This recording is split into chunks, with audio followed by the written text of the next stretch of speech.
But we start with that World Cup draw where England will face Croatia in their opening game of the tournament next summer. England have been drawn in Group L along with Panama and Ghana. England are still hoping to end their wait for a first World Cup win since 1966. England beat Panama 6-1 at the 2018 World Cup before going on to lose to Croatia in the semi-final. Bournemouth's Antoine Semenyo plays for Ghana.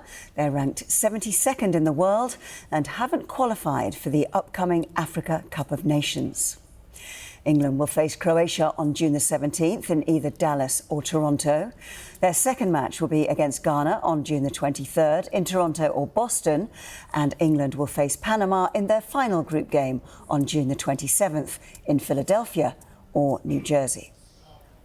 Interesting group, difficult group, I guess. Difficult opening game.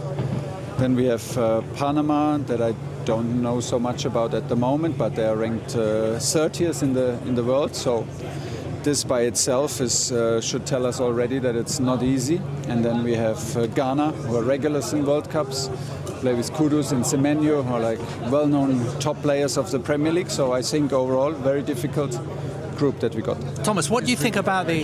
Say again? There has been a history with Croatia in major tournaments. I think there's a history with almost everyone. If you manage to play so many tournaments like England, you have history with a lot of countries.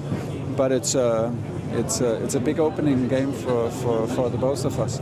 Right where you're playing, Thomas, in terms of the locations, it looks like Dallas, Boston, Philadelphia, New York, those on the east. It could be very hot. Is that on your mind? It is what it is. You know, we have to wait until tomorrow. Even now, it's like either or. So until tomorrow, then we know, and then we find a solution for it. I think this has to be the mindset for that World Cup.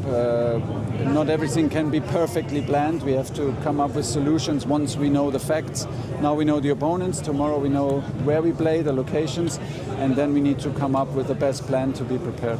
Thomas, is it on days like this that you start to have even more excitement and belief that you can go all the way next summer? Yeah, of course. I'm very excited now. They got me going. Rio Ferdinand's performance was outstanding, and now we know the teams. I mean, I can start next week. It's not a problem now. But the problem is, I see my players only in March, and then we have to wait some other months until June.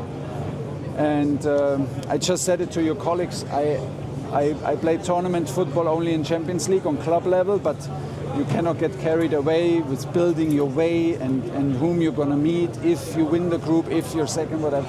You just focus on the group. This is what you do, and make sure that we are in the right headspace, make sure that we play with the same hunger and same excitement with which we played the last three camps, and this will be the target. Well, we won't get carried away, but let's have a look at England's potential path to the 2026 World Cup final, which will be played on July the 19th at the New York, New Jersey Stadium. We've picked the most likely opponents England would face in those games based on the highest ranking possible opponents.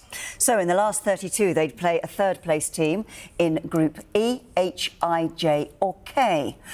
The round of 16 would be a tough-looking assignment against Mexico, but in Mexico City.